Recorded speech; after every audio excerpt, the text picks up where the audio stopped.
for Spiritual Living. I'm Reverend Tim, and that's actually what we're here for, to help each of us and the community as a whole in connecting with our divine essence within. And it's fairly simple, but what that entails we'll probably have a chance to talk about some today as well.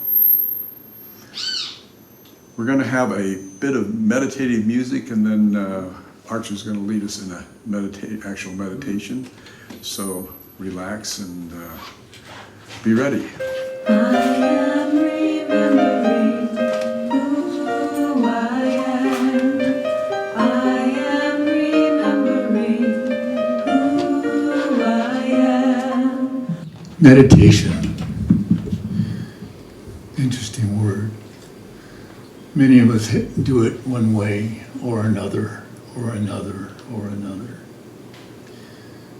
But for me, it's becoming aware of the moment. Trying to hold myself there. Not to listen to the thought.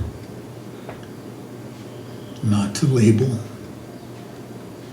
Not to judge. Just to hear the sound of the fans, the quiet. It is all part of what is now, which all there is. There is no yesterday, really, just in our memory. And there's no tomorrow. It's just in our wishing. So all we have is right now. Now to settle into who we truly are, the observer.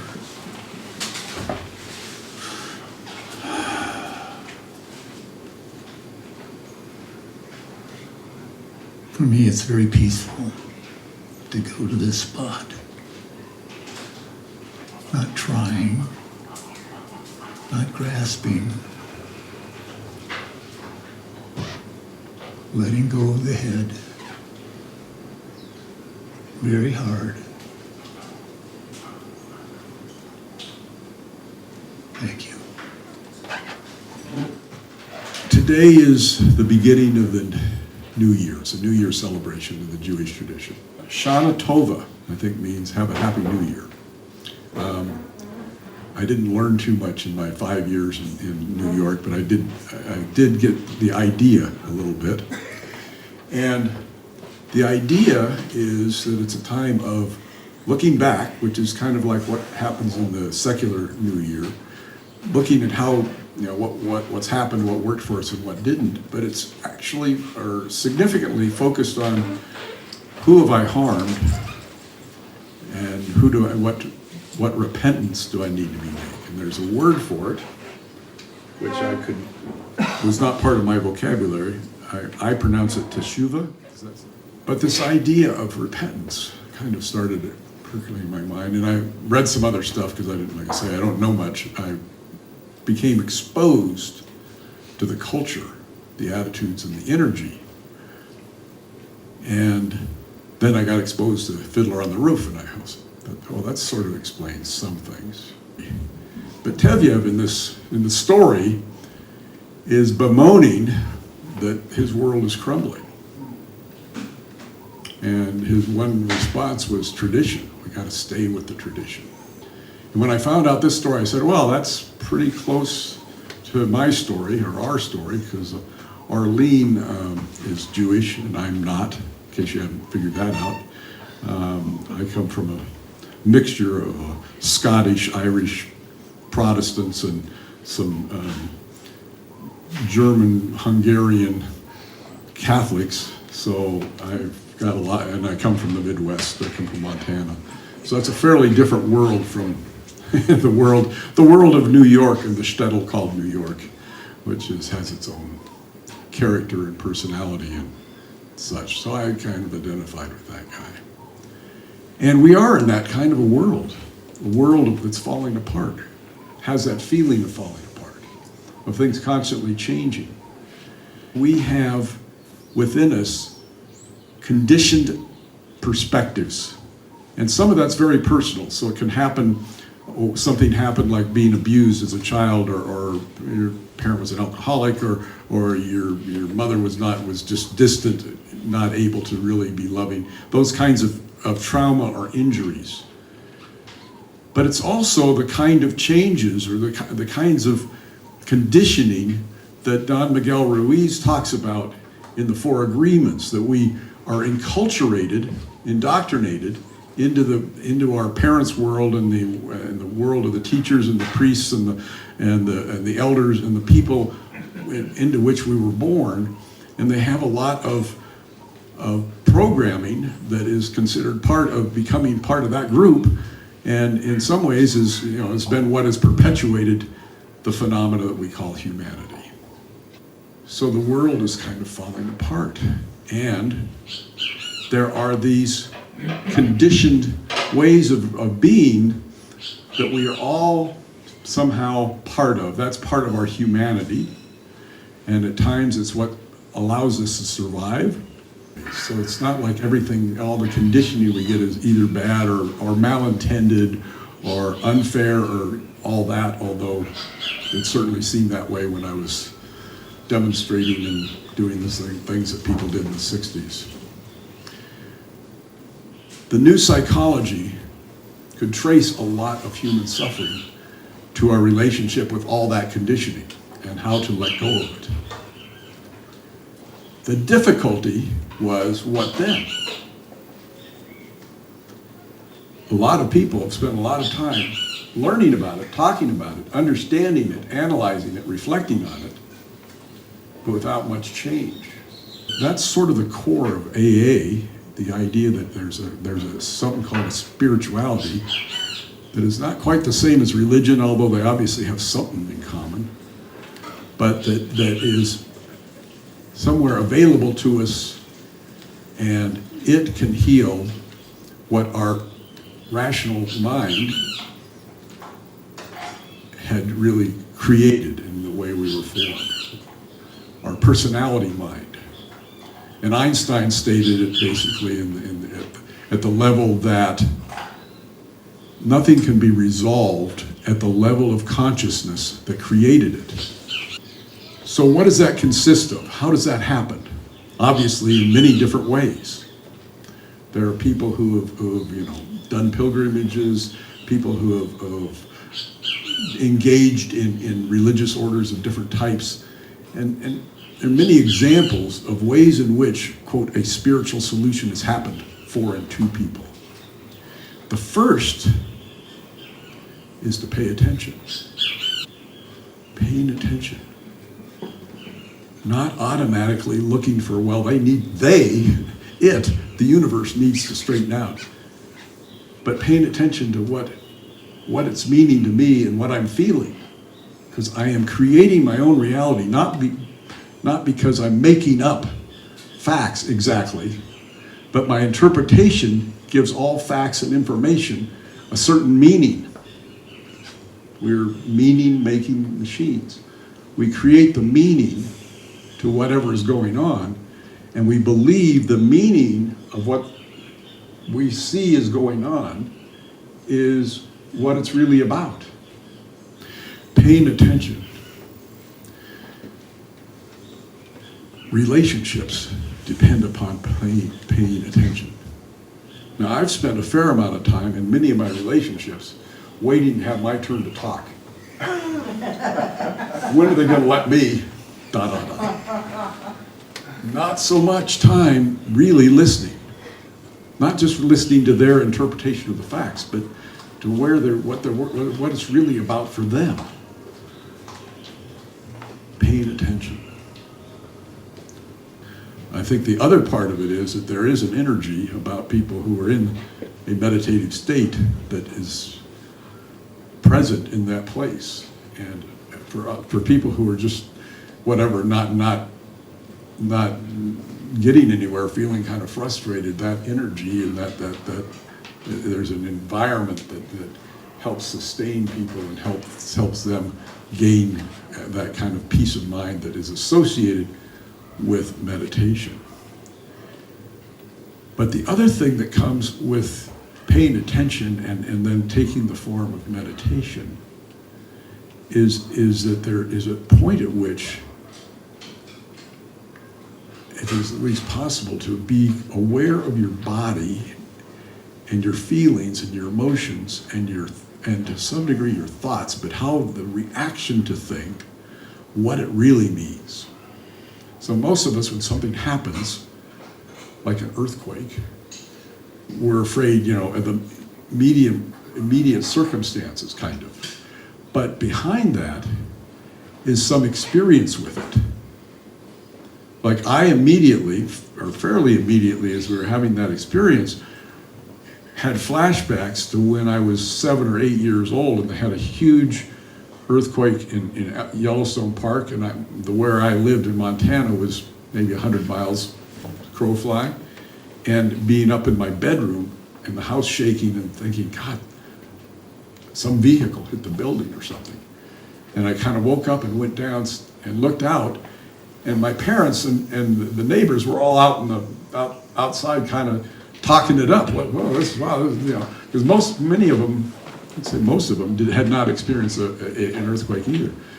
And my reaction was, well, why in the hell didn't they get me out of the building? Like, what about me? What about me? And and that was fairly, vivid. And I won't tell you some of my other earthquake stories, but probably each person, how many people have experienced an earthquake aside from that, maybe. And some of those are probably like, yep, that's of the 10 things I can remember. I may not remember my anniversary, but I'll remember that experience. So but they're embodied in us in a way. The feeling and whatever experience and what it meant to us is embodied into us. And we can release it, but we have to feel it first. And as we approach each thing in life, because there are a lot of earthquakes, from dissolved marriages to careers that didn't work or that finally failed, or ill health, times of sickness, there are a lot of ways in which earthquakes hit and affect us. Loss of significant people in our lives, or betrayals in different ways. There are just a lot of things that are experienced that way. So from the paying attention and then the awareness, we really know more of what we need to heal. And by heal, it's a combination of accepting whatever that is, instead of saying, well, I shouldn't have been that way, I shouldn't have had that, or whatever, being in denial or neglect and refusal. But it's also this sort of, instead of trying to have the perfect life and pretending that we're bulletproof and that we can do anything, we become aware of the things that we don't believe we can do or tolerate or accept.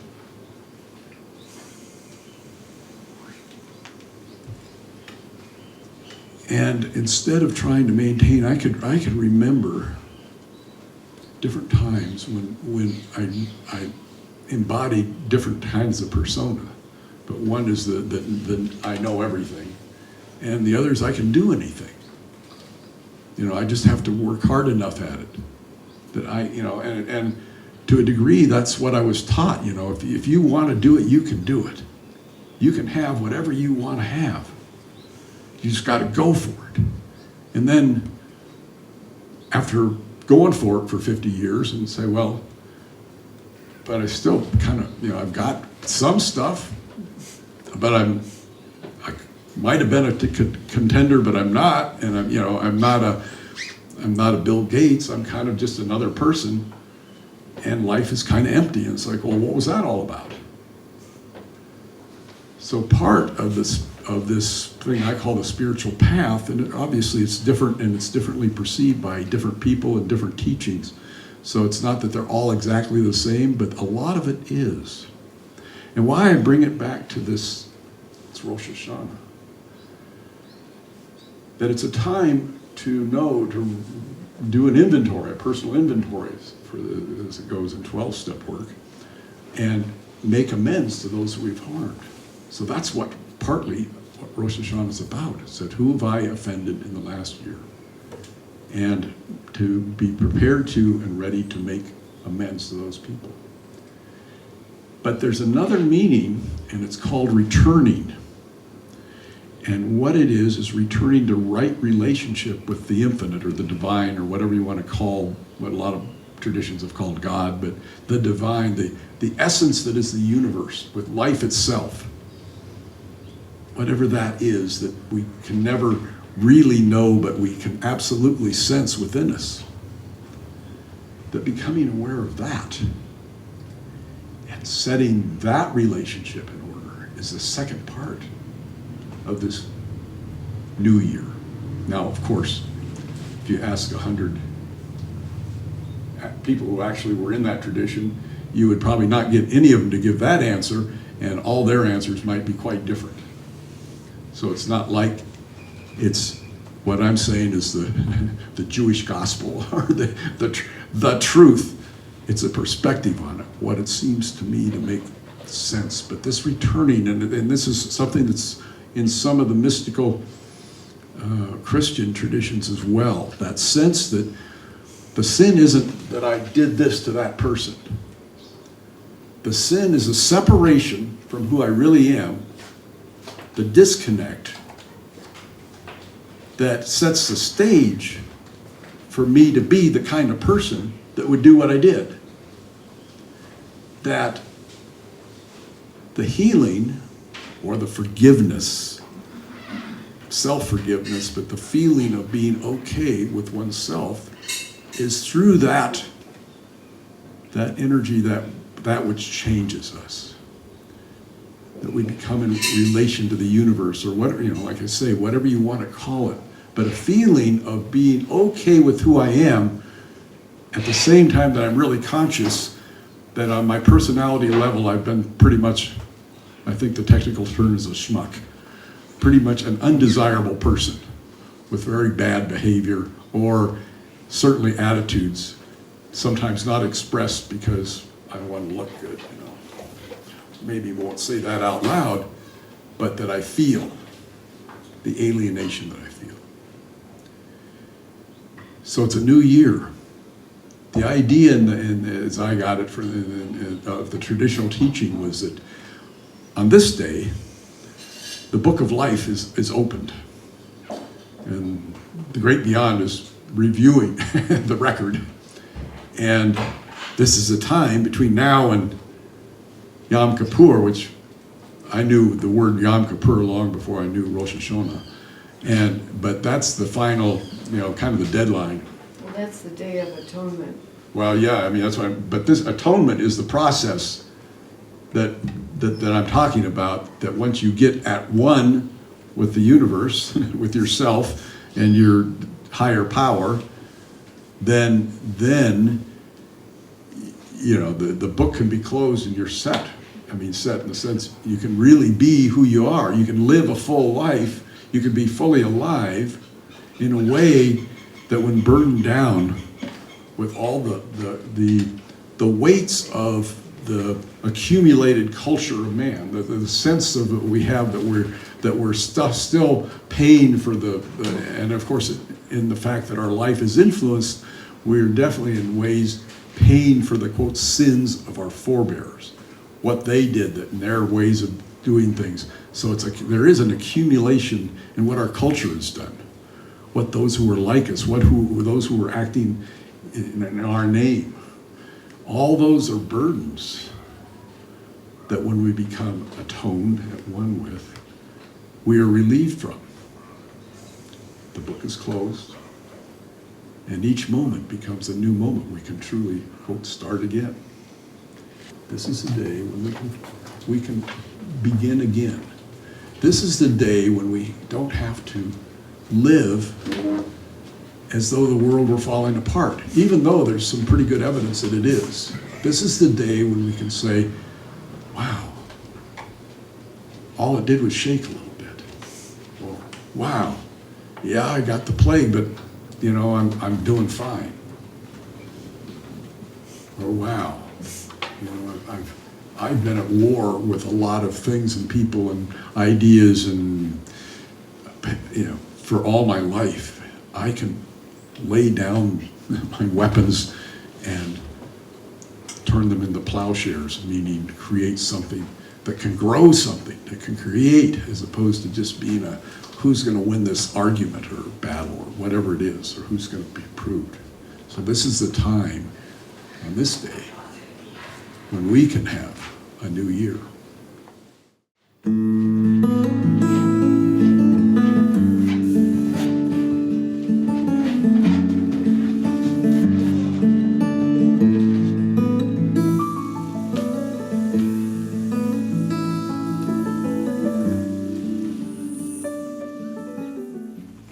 So we have a few announcements. What's going on here? Daisy Beth, do you want to explain what we're doing? Sure. Right now, we're doing something a little bit different, less religious, spiritual, and more practical. We're reading Ikigai. It's a fairly short book. It's looking at the Japanese Okinawan method of living that has caused, shall we say, has resulted in an extraordinary number of people over the age of 100. Thursday, 10:30 a.m. Show up. But in this particular book, I think that the realization that we're communal creatures, and although the much of the American ethic is about the rugged individualist and doing your thing, and most of us lived in doing your thing kind of environments. This is a realization that our quality of life is much more enriched, and I think one of the reasons that I'm here in Mexico, and a lot of us are, is a feeling of a community and people connecting with each other. Now, sometimes they connect with aspects of their personalities that don't necessarily serve them well, and so it's not always harmonious. But these people that are living, into their 100, 110, 120, and it's not just that they're surviving that long; it's that they're living well. They're enjoying each other, and they're active physically and mentally. And I think that's very appealing. I figure as long as I'm, now that I've lived this long, first of all, I didn't think I would, so it's like I hadn't really planned for that. And the question is, well, how do I want to spend, the next 50 years if I'm really going to live to the maximum of my biological potential? La, la,